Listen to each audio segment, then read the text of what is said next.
神舟11號載人飛船聽朝早7點半升空，展開歷時超過30日嘅飛行任務。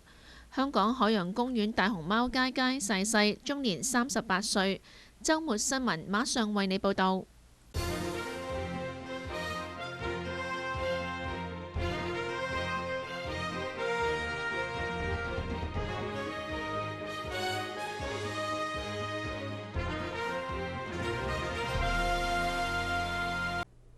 今日係10月16號星期日，歡迎大家收睇7點鐘粵語週末新聞。我係梁偉珊。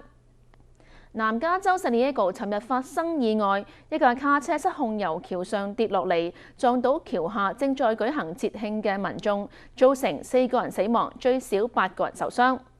呢一宗致命事故發生喺聖地亞哥中部嘅拉美裔社區。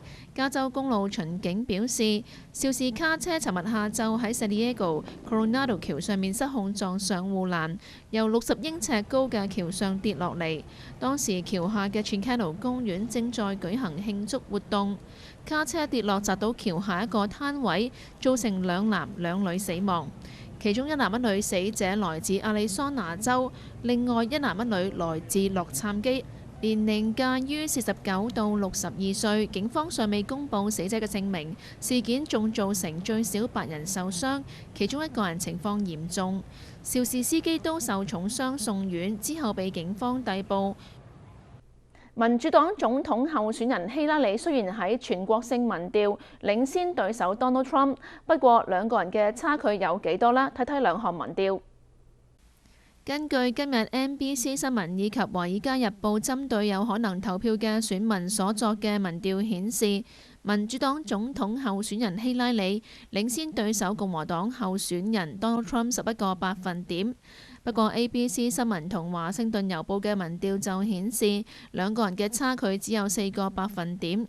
希拉里領先幅度較大嘅 NBC 民調顯示，希拉里嘅支持率係48%，而 Donald Trump 嘅支持率就係37%。不過喺 ABC 嘅民調，希拉里就以47%稍微領先 Donald Trump 嘅43%。其中2/3嘅選民認為 Donald Trump 嘅視頻唔會影響佢哋嘅選票。2個人喺辯論前後嘅支持率都不相上下。美國奧運隊跑手基爾喺一間餐廳遇上槍擊案，佢嘅15歲女兒傷重不治。基爾同女兒特尼蒂尼當地星期日清晨喺呢一間餐廳外面嘅停車場遇上2架車上嘅人槍戰。特里尼蒂頸部中槍，送院搶救，大約1個鐘頭之後不治。基爾曾經喺主要田徑賽事奪冠，但近2屆奧運分別因為藥檢唔合格同埋同隊友交棒犯規，同獎牌擦身而過。特尼蒂尼就繼承父親成為高中校隊嘅新星跑手。